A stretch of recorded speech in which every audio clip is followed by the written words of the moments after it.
Welcome to Shareability Uganda, the #1 e-learning platform. I am Pius Kazwa. In our topic today, punctuation, we shall be looking at the different punctuation marks, what is punctuation, and how we can use the different punctuation marks.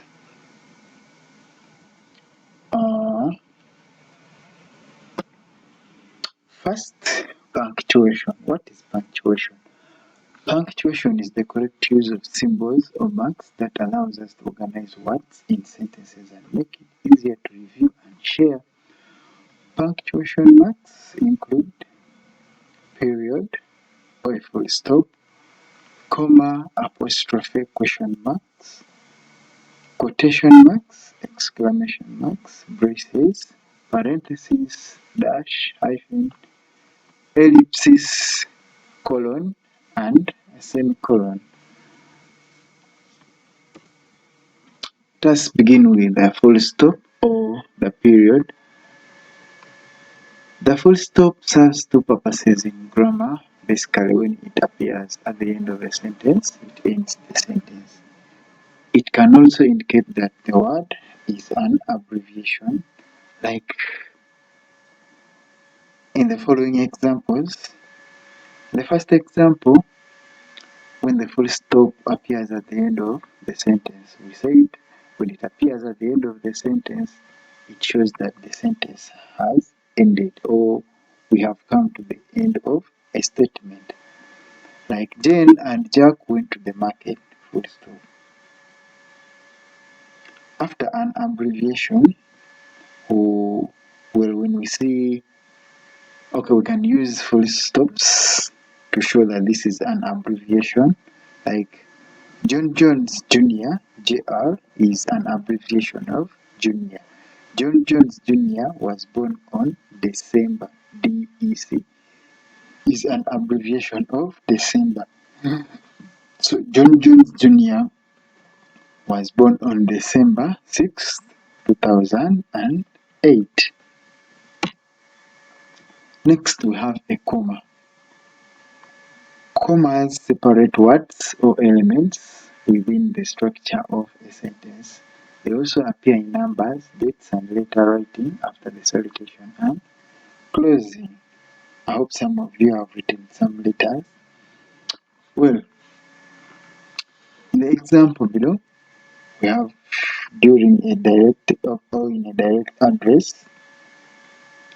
Thanks for all your help, John. We see a comma being used. Thanks for all your help, comma, John. Then, when separating two complete sentences, we went to the agriculture show and then we went out for ice cream. Full stop. We went to the agriculture show is the first sentence.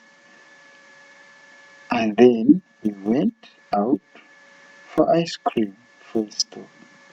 These are two separate sentences separated by a comma. But in one statement, we went to the agriculture show and then went out for ice cream. Then separating elements in our list, like we have elements black, green, and blue. Susie wanted the black, green, and blue dress. That means Susie wanted the dresses in all these three different colors: black, green, and blue. Then we have another punctuation mark, which is an apostrophe. Apostrophe indicate the omission of a letter or letters from a word. Omission meaning the removal, like apostrophes indicate the removal of a letter or letters from a word. They form contractions. Contraction may mean like to shorten. They form contractions or short forms, show the possessive case, or create plurals of lowercase letters. In contractions or short forms, I've seen that movie several times. Like you can see the word I have has been shortened to I've. I've seen that movie several times. Then in the possessive case, we have Sarah's dog bit the neighbor. In a possessive, who possesses the dog? Who owns the dog? It is Sarah. Therefore, when writing Sarah's dog, we use an apostrophe to indicate the possessive form of an item. If the apostrophe wasn't there, like it would be Sarah's dog beat the neighbor. But imagine the apostrophe is not there. It would mean like maybe the dogs are called Sarah and there are many dogs. Sarah's dog beat the neighbor. It would not actually make a meaning. You would not understand. But for when we are using an apostrophe, we can really tell that this dog belongs to Sarah. Then when using it for a plural of the letters of our alphabet, uh, like mind your P's, the letter P, if we want to indicate that there are many P's and maybe Q's, you can see in this example, mind your P's and Q's, meaning there are different P's and Q's, many of them. We have the quotation mark, Mr. Quotation mark. We have double and single quotation marks. Quotation marks basically indicate the beginning and the end of quoted passage. They can also show dialogue in fiction. In a double quotation, we can see an example in a quoted passage. Nathan Hale's last words were, I regret that I have but one life to live for my country. Nathan Hale's last words were, I regret that I have but one life to live for my country. We can see the use of double quotation marks to indicate what Nathan Hale's last words were. Then in a dialogue, don't go outside, Katie said. Open double quotation marks, don't go outside, then closing double quotation marks. Katie said. So what did Katie say? It can be indicated in a double quotation mark. So that is how basically you can use double quotation marks in a passage and in a dialogue. And then quotation marks, single quotation marks, how we can apply them. Single quotation marks show the quotes within a quotation and they set off quotes in headlines. Single quotation marks show quotes within a quotation. Quotes within a quotation and they set off quotes in headlines. For example, quotes within quotations. Mary told the teacher, Mark said to me, Bill started the fight and I believed you. So it means Mary was reporting what Mark told her and Mary was reporting to the teacher. So we can see how single quotation marks are used within double quotation marks. Another example, quotes in headlines. President declares war is over. Opening single quotation mark, war is over.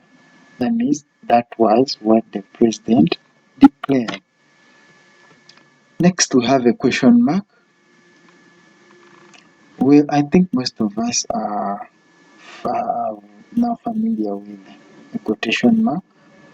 Quotation marks ask direct questions, which are also known as interrogative sentences. They can also express confusion.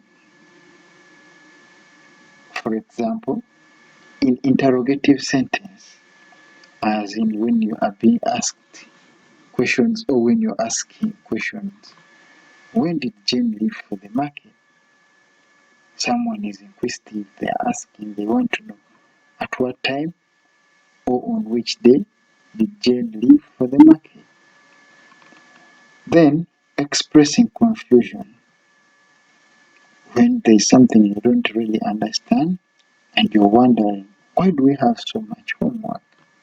Someone needs to know why they do have so much homework. Another punctuation mark is the exclamation mark. Exclamation points show a sudden outcry in writing. They also emphasize a point more strongly than a period. For example, in a sudden outcry, or like as when you're surprised, "Holy cow!" screamed Jane. "Holy cow!" screamed Jane. And then the other example is going to emphasize a point. "My mother-in-law's rants make me furious." This person was really emphasizing a point about how his or her mother-in-law's rants make them furious. Then we have the braces. Braces contain sets of numerical or specialized information to show that they are considered as a unit. You won't often see braces in writing, but you'll see them around groups of numbers and mathematical expressions. I think at this level, you people have already started using braces, mostly in mathematical expressions. For example, when grouping numbers, the teacher wrote a set of numbers. So this is our set. That means this set contains elements 6, 9, and 12, and they are grouped with braces. Then in a mathematical expression, we can have opening brackets 2 into opening braces 1 plus angle brackets 23 minus 3 closing angle brackets and closing braces equals x, then closing brackets. And then we have a parenthesis, which are the same as brackets, like how normally we refer to them, brackets, but they can also be called parentheses. They add further thoughts or qualifying remarks to a sentence. They separate these phrases from the rest of the sentence. For example, in a further thought, John and Jane, in brackets, who are brother and sister, both have red hair. So like you can see, they add further information or description to a given item or an object we are referring to. Then in qualifying remarks, for example, add any special skills in brackets, typing, organization, training, and so on to your resume. Well, I don't know if some of you have come across resumes or CVs. Have you ever heard of a CV or a curriculum vitae? You'll soon be learning how to make one. So that's basically how we can use parentheses. And then we have the dash. The dash has different types. We have the M dashes, which set off information from the rest of the sentence. They can also show emphasis to a word or a phrase. You can add space to either side of an M dash depending on your style guide. Setting off information, for example, my best friend, whom I've known since I was a kid, is moving away. Setting off information. we can see we are setting off information. Whom I've known since I was a kid and is moving away. My best friend, whom I've known since I was a kid, is moving away. And then the other example is showing emphasis. We can use M dashes also to show more emphasis. The house was beautiful but haunted. The house was beautiful. Then the other emphasis to emphasize another point about the house. However much the house was beautiful, it was haunted. So we can use the M dash. The house was beautiful but haunted. In the same category, the dash, we also have an N dash. N dashes are shorter than M dashes and they indicate a range of connection between numbers or words. You don't need to use spaces on either side of an N dash. For example, indicating range, like indicating the period, a period of time, in years, months, or anything, but for as long as it is a range or period of time. The Civil War, in brackets, 1861 to 1865, made a lasting impact in the United States. That means we can see a range of 4 years. That means it ranged from 1961 to, sorry, it ranged from 1861 to 1865, a period of 4 years. So we are indicating range. We are not actually we are not subtracting, we are just indicating the years for which the Civil War raged. Then indicating connection. When does the Denver Dallas flight arrive? We are indicating the connection between the Denver and Dallas flight. As in the Denver Dallas connection, a flight from Denver to Dallas. You can see a connection, Denver and Dallas. Then we have a hyphen. Hyphens are even shorter than N dashes. They join two or more words together to make compound nouns, compound adjectives, and compound numbers. Compound nouns, for example, my sister-in-law works as a pastry chef. My sister-in-law works as a pastry chef. Like you can see, its sister-in-law is like one word, but it's a combination of different words, so you can use an hyphen to show some meaning in this case. Then, compound adjective. The well-known author signed autographs for his fans. The well-known. This is a compound adjective. Well-known author signed autographs for his fans. And then finally, in a compound number, for example, Corey cannot count all the way to 99. Corey cannot, Corey, sorry, Curry can count all the way to 99. And then another punctuation mark that we have in our vocabulary today is the ellipses. An ellipsis indicates an omission of words or sentences. Remember, I told you another word of omission is like to remove. So it indicates the removal of words or sentences. Students writing research papers on newspapers, quoting parts of speeches will often employ ellipses to avoid copying lengthy text that is not needed. For example, omission of words. She began to count 1, 2, 3, 4, until she got to 10. Then we went to find him. That means this person was telling us that the person who was counting started from 1 up to 10.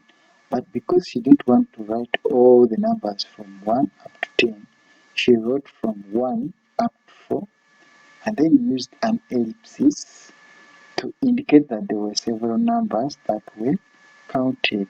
Then they went to find him. Then within a quotation, for example, when Newton stated an object at rest stays at rest and an object in motion stays in motion, dash dash, or we use an ellipse. Sorry. Well, I'm very sorry, I'm used to calling it a dash dash, but it is an ellipse. Pardon me for that. Uh, when when Newton stated an object at rest stays at rest and an object in motion stays in motion, there's we can see ellipse marks there indicating that there were some more words in this statement. He developed the law of motion. When Newton stated an object at rest stays at rest and an object in motion stays in motion, he developed the law of motion. The colon.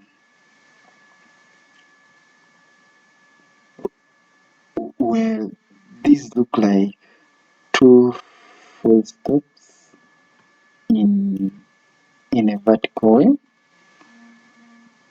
but they are basically called colons, or some people prefer calling them full colons. Colons introduce a quotation, an explanation, an example, or a series. They can also clarify information or emphasize an important word or phrase. Introducing a series. He was planning to study 4 subjects. He was planning to study 4 subjects. And the writer indicated the subjects after the colon: politics, philosophy, sociology, and economics. Then the other case of using the colon is when clarifying information.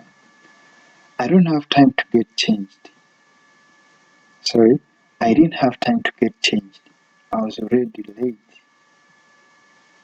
So this person was clarifying why he didn't have to change clothes. He didn't have time. He was already late. Then emphasizing an important phrase. There was one thing she loved more than any other: her dog.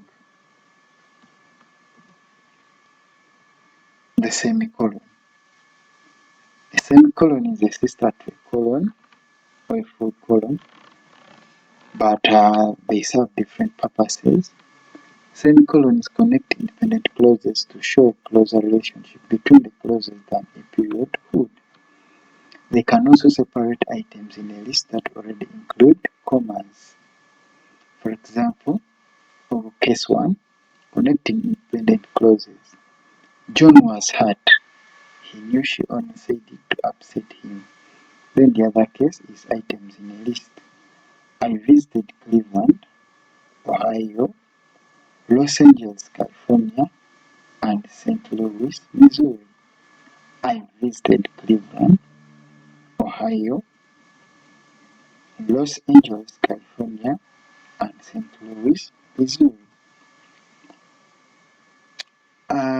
I have some activity here, some simple activity that you can answer, and then probably, if possible, you can send me the feedback in the comments below.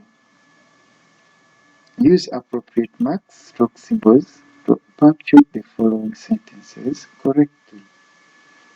Well, that has been our lesson about punctuation mark. I'm Kazuba Pius.